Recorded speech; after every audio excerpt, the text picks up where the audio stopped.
I relish the thought of your envious face catching a glimpse, but I'm not one to revel in cruelty, so I'll let it slide.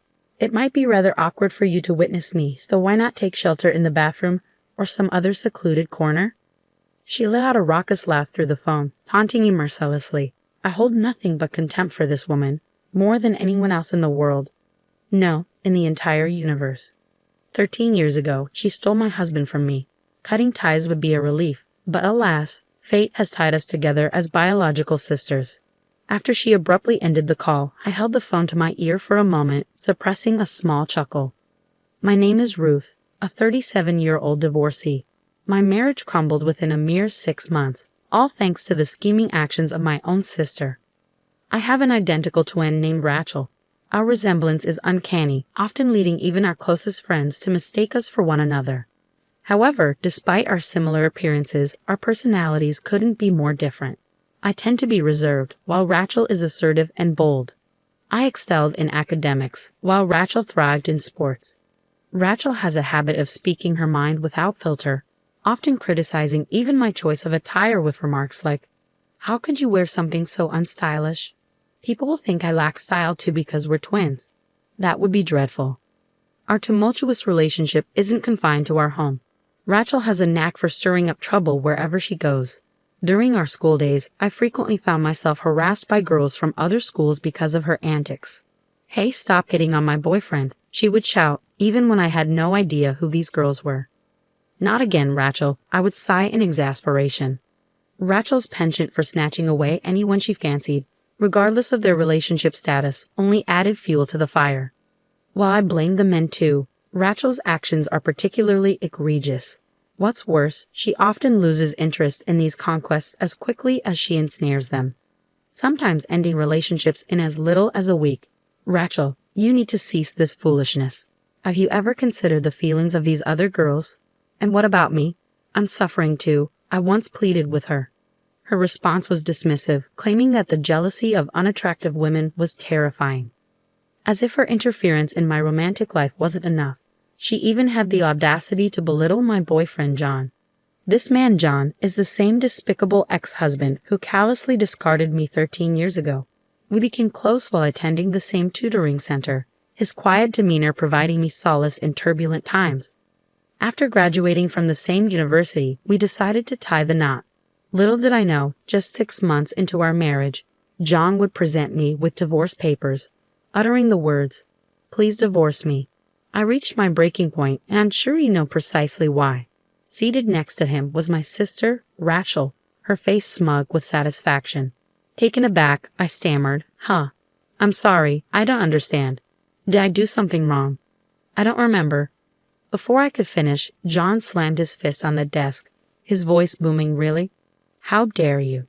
You've been cheating on me. Can you still deny it after seeing this?" He thrust several pictures onto the desk, capturing a man and a woman entering a hotel together. To my shock, the images portrayed my sister, Rachel, entering a hotel with a man I didn't recognize. I couldn't comprehend what my ex-husband was accusing me of. No, this is Rachel. "It's not me," I exclaimed. Rachel burst into tears, confessing, "I can't keep lying to you, John." John's expression softened as he turned to Rachel, thanking her for her honesty. I was left bewildered, unsure of what was happening. Then John directed his accusatory gaze back to me, launching into a fabricated tale that bordered on the absurd. According to him, I had been cheating on him, disguising myself as Rachel to deceive him. He had fully bought into this ludicrous narrative spun by my own sister. Furious, I responded to my ex-husband, "Are you serious, John? You've been with me for years, and you believe my sister, whom you've known for only a few months? Are you in your right mind? Are you an idiot?" My calm retort seemed to infuriate him further, leaving him only capable of glaring at me in response. To my astonishment, Rachel had the audacity to flirt with John. "Though you share the same face, your personalities couldn't be more different," she remarked, shamelessly attempting to charm him. "You're not charming at all." Rachel always listened to my grievances with a smile. She's so patient. I couldn't wrap my head around what I was hearing. Rachel's tears seemed so artificial, and behind them, I could sense her smug satisfaction. Rachel had always been a master at playing men.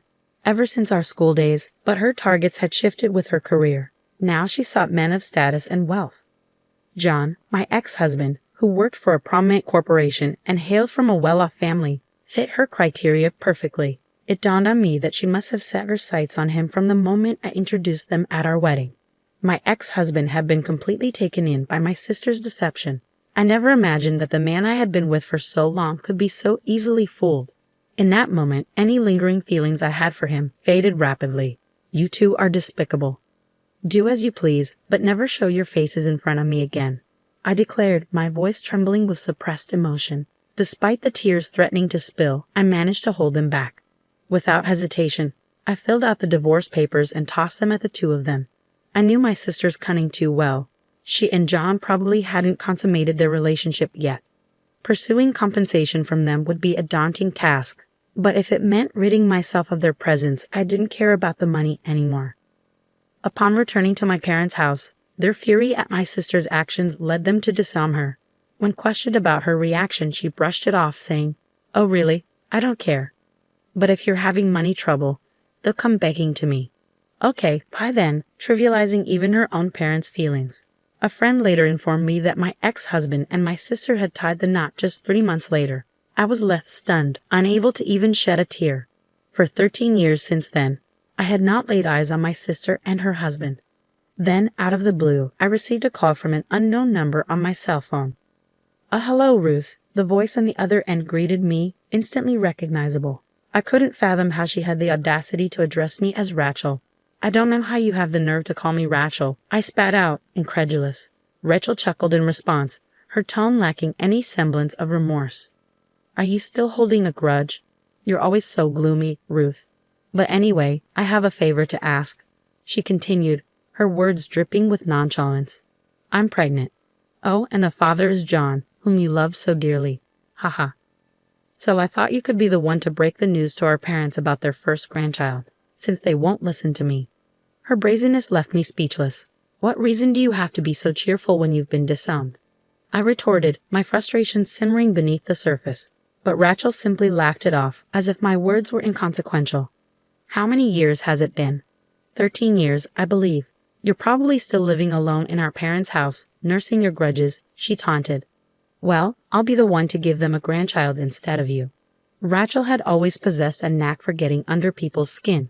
"I'd love to witness your envy, but I'll spare you the sight." "It would be too pitiful," she added, her laughter echoing through the phone. "It'll be awkward if you see me, so why don't you hide in the bathroom or something?" With that, she abruptly ended the call, leaving me to stew in silence. I held the phone to my ear for a moment longer, chuckling at the absurdity of it all. When the weekend arrived, I was lounging in the backyard when my phone rang again.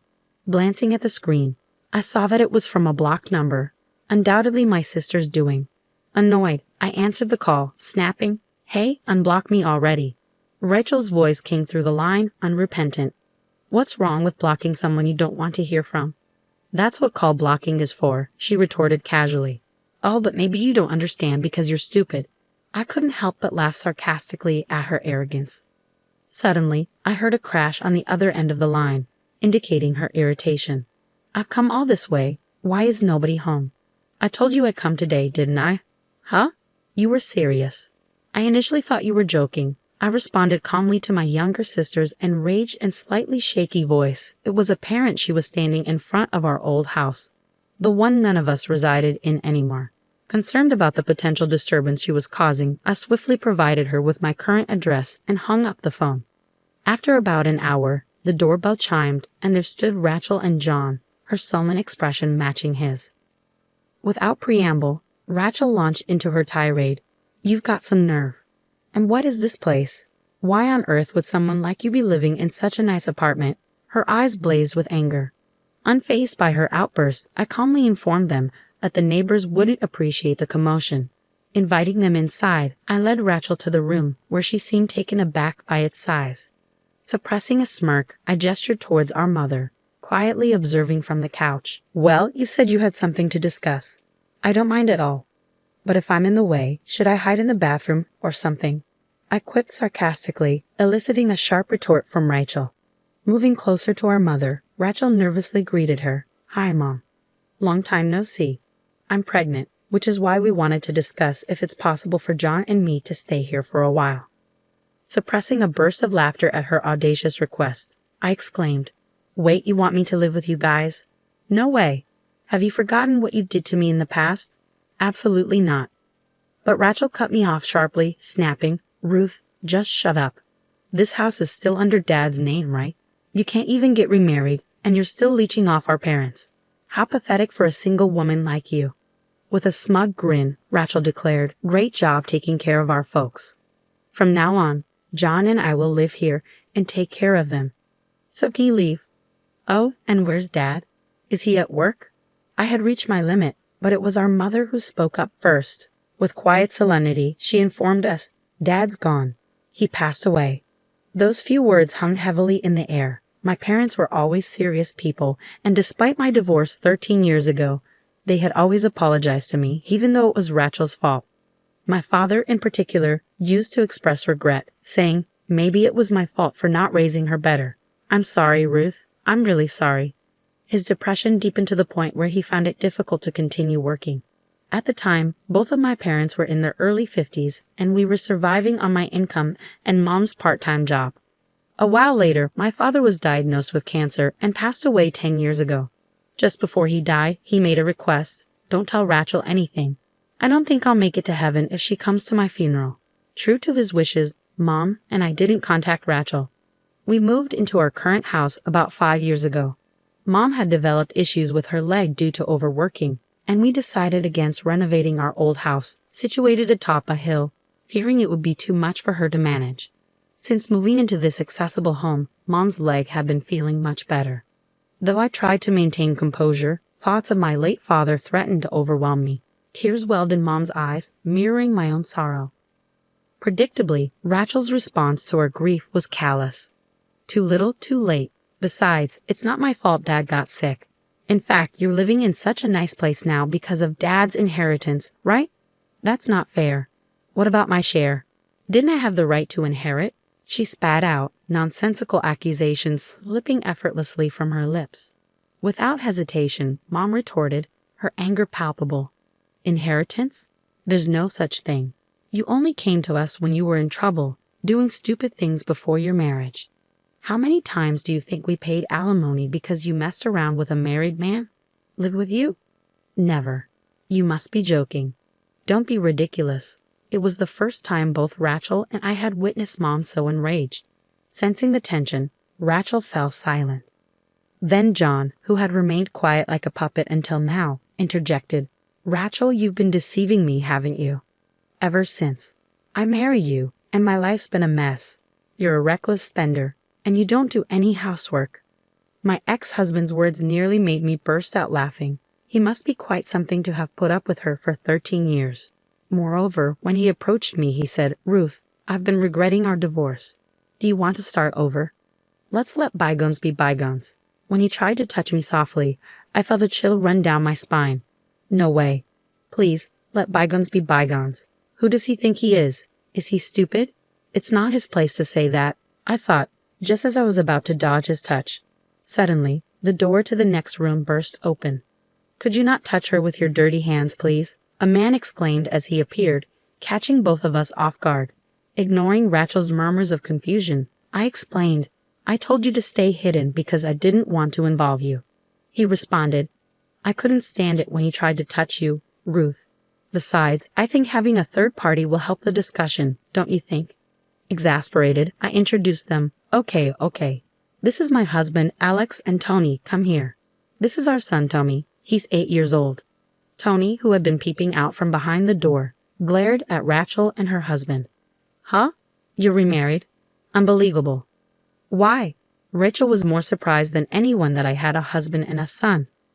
My ex-husband, John, was equally shocked, gaping like a fish out of water.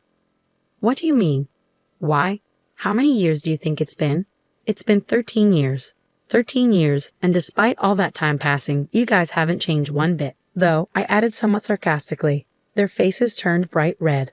I met my current husband, Alex, shortly after my father passed away. We were colleagues for a while, and one day he asked me out. When I rejected him, saying that I was a divorcee, he responded, Does being divorced mean you can't remarry? He asked me out once more, and we got married a year later. Our son, Tommy, was born the following year.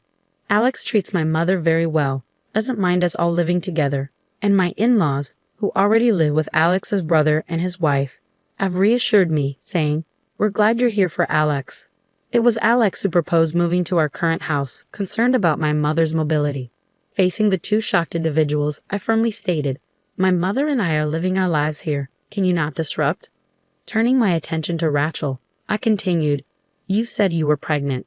How many months along are you?" Their flustered responses to my question hinted that Rachel was likely lying about being pregnant. I had been married to John for only 6 months, and I never got pregnant. That fact had been the reason my former mother-in-law used to make snide comments.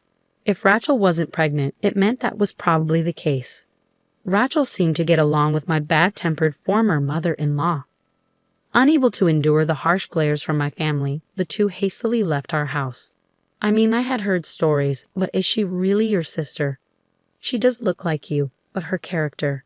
Alex remarked, trailing off. Anyway, it's settled for now, he concluded with a smile, to which I responded with a bitter smile. Really? Later that evening, the doorbell rang incessantly. Watching the monitor, I sighed. They came after all, I murmured to myself. Opening the door, I found Rachel and John standing there with pale faces. "We need help. Can you lend us some money?" they pleaded, kneeling down. My husband looked puzzled, but my mother and I felt differently. During the day, while waiting for a call from Rachel, my mom received a call from a certain individual, a friend of my deceased father, who currently rented our old home. His family was living there now. When I returned home, I found the flower buds in the garden ravaged and the windows cracked. The security footage clearly showed a man and a woman, with the woman infuriated, stomping on the flower beds and hurling stones at the windows. Of course, it was my enraged sister, Rachel. During a phone call with me, Mom had given Rachel's contact information to Dad's friend, and upon learning about Rachel's actions, he was furious. It seemed that in the damaged garden, there were rare flowers that were difficult to grow, and they asked for compensation. They seemed to be struggling financially to the point of having difficulty with housing, so I expected them to turn up again. But I never thought they'd show up that very day. I must admit, their audacity impressed me. "I can give you some money, but there's one condition," I stated firmly as I watched them trudge home with slumped shoulders.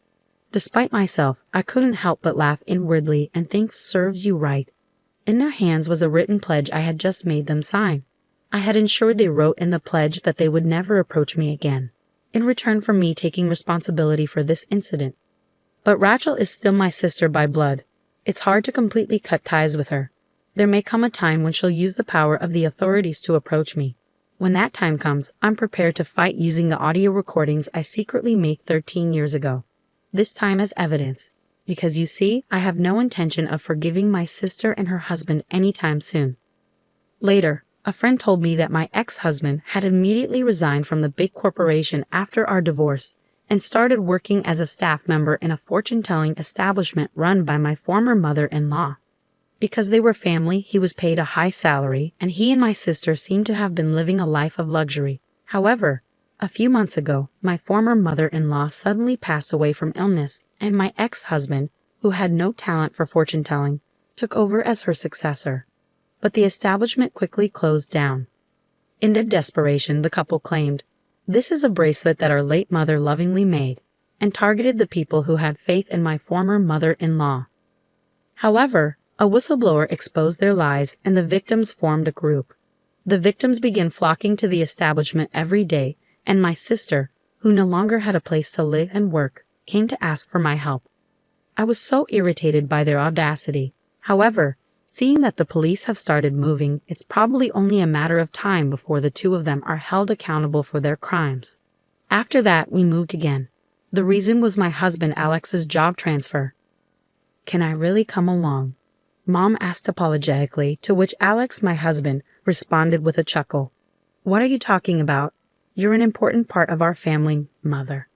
Even if you resist, I'll carry you over my shoulder and take you along, okay?" Upon hearing Alex's light-hearted joke, Mom let out tears of gratitude.